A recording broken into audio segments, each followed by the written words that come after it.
പ്രണവുമായിട്ടുള്ള friendship എങ്ങനെ പോകുന്നു? അപ്പുചേട്ടൻ ആർക്കും അങ്ങനെ പിടികൊടുക്കാത്ത ആളാണ്, വിനീതേട്ടന് മാത്രമാണ് പിടികൊടുത്തിട്ടുള്ളതെന്ന് തോന്നുന്നു.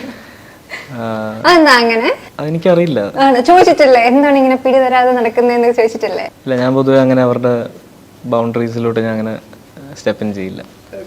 എനിക്കത് അവരുടെ ആ ഒരു രീതി, അപ്പുചേട്ടൻ്റെ ആ ഒരു രീതി എനിക്ക് ഭയങ്കര ഇഷ്ടം. അതിലും തെറ്റൊന്നുമില്ല.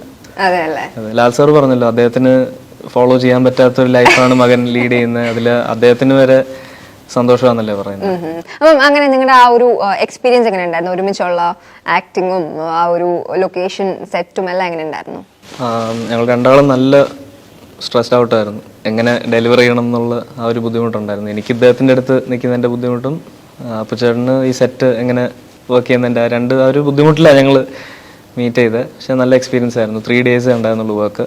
പക്ഷേ 3 days കൊണ്ട് തന്നെ നല്ല മെമ്മറീസാണ്. പിന്നെ ഇവരെയൊക്കെ നമ്മൾ ഇന്ന ആൾക്കാരുടെ മക്കളും അല്ലാതെ അവരവരായിട്ടും നമ്മൾ ഉറ്റുനോക്കുന്ന ആൾക്കാരാണ്. അപ്പം അതിൻ്റെ ഒരു ഓറ നമ്മൾ ഇങ്ങനെ എക്സ്പീരിയൻസ് ചെയ്ത് അതിൽ സന്തോഷിച്ച് ഇരുന്നു ഞാൻ. അല്ലാതെ ഞാൻ അധികം അങ്ങനെ കുഴഞ്ഞ് മറിഞ്ഞ് അങ്ങനെ ഞാൻ ചെല്ലാറില്ല. എല്ലായിടത്തും ഒരു ബൗണ്ടറി മെയിൻറ്റെയിൻ ചെയ്ത് പോകുന്ന ആളല്ലേ?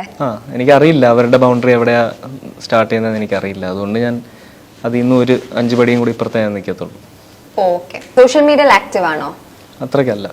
എന്തെങ്കിലും റെലവെന്റ് ആയിട്ടുള്ള വർക്ക് അങ്ങനെ എന്തെങ്കിലും ഉണ്ടെങ്കിൽ എനിക്ക് എന്നെ തന്നെ എക്സ്പോസ് ചെയ്യാനായിട്ട് തോന്നാറുള്ളൂ. അറിയാതെ ഞാനും സ്വന്തം അച്ഛൻ്റെയോ അമ്മയുടെയോ ബർത്ത്ഡേ വിഷ് എന്തെങ്കിലും ഇട്ടാൽ അതിന് വരെ ക്രിറ്റിസിസമാണ്.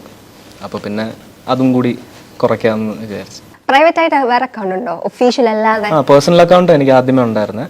പിന്നീട് വെരിഫൈ ചെയ്യണം എന്ന് പറഞ്ഞപ്പോൾ എനിക്ക് എൻ്റെ പേഴ്സണൽ അക്കൗണ്ട് വെരിഫൈ ചെയ്യണം എന്നില്ലായിരുന്നു. അതുകൊണ്ട് വേറൊരു പേജായിട്ട് സ്റ്റാർട്ട് ചെയ്തത്. രണ്ടിലും അത്രയും ആക്റ്റീവ് അല്ല, രണ്ടിലും എന്നാൽ അത്യാവശ്യം ആക്റ്റീവ് ആണ്. ഗോകുലിന്റെ ശ്രദ്ധിക്കപ്പെട്ട ഒരു സീനാണ് 21ാം നൂറ്റാണ്ടിലെ പ്രണവിനൊപ്പമുള്ള ആ ഒരു സീൻ. അത് വളരെ കുറച്ച് ഉണ്ടായിരുന്ന ജോഷി സാറിനെ പോലെ തന്നെ മകനും മലയാളത്തിലുള്ള ആക്ഷൻ സിനിമകൾ തരാനാണോ സാധ്യത കൂടുതൽ? കിങ് ഓഫ് കൊത്ത കാണുമ്പോൾ നിങ്ങൾക്കത് വ്യക്തമാവും. പിന്നെ അദ്ദേഹത്തിന് ഒരു ജോണർ ഓഫ് സിനിമയിലോട്ട് മാത്രം നമുക്ക് കൺസ്ട്രെയിൻ ചെയ്യാൻ നമുക്കിവിടെ ഇരുന്ന് തീരുമാനിക്കാൻ പറ്റില്ല. അദ്ദേഹത്തിൻ്റെ വിഷൻ എന്താണോ, ചിലപ്പോൾ ഈ കൊത്ത കഴിയുമ്പോൾ അദ്ദേഹത്തിന് ലൈറ്റ് ആയിട്ടുള്ളൊരു കോമഡി ചെയ്യണമെന്ന് തോന്നിയാലും നമുക്ക് അയ്യോ ചെയ്യരുതെന്ന് പറയാൻ പറ്റില്ലല്ലോ. എല്ലാത്തിലും അഭിചേട്ടൻ സക്സീഡ് ചെയ്യട്ടെ. ലേറ്റർ ഓൺ ഒരു 10 വർഷമെല്ലാം കഴിഞ്ഞിട്ട് ഡിക്യുനെ നായകനാക്കിയതുപോലെ എന്നെ നായകനാക്കി അഭിചേട്ടൻ ഒരു പടം ചെയ്യുന്ന ഞാൻ ആഗ്രഹിക്കും. എല്ലാ ആക്ടേഴ്സും അതുപോലെ ആഗ്രഹിക്കില്ലേ? തീർച്ചയായിട്ടും. ഓക്കെ. ലാലേട്ടൻ, മമ്മൂക്ക, സുരേഷ് ഗോപി, പിന്നെ ജോഷി സർ. അപ്പം ഇവരുടെ 2ാം തലമുറയായിരിക്കോ ഇനിയുള്ള സിനിമാ ലോകം ഭരിക്കാൻ പോകുന്നത്? ഓൾറെഡി ഇപ്പോൾ ഞാൻ അല്ല, ബാക്കി DQ ആയാലും അഭിചേട്ടനൊക്കെ ആയാലും അത്യാവശ്യം ഭരിക്കാൻ കാലിബറുള്ള ആൾക്കാരായിട്ട് ഇങ്ങനെ ഇപ്പം എക്സിസ്റ്റ് ചെയ്യുവാണല്ലോ. ഞാൻ അതിലോട്ട് എത്തുന്നതേ ഉള്ളൂ. അതുകൊണ്ട് എന്നെ അതിൽ പെടുത്താനായിട്ട് പറ്റുമോയെന്നറിയില്ല.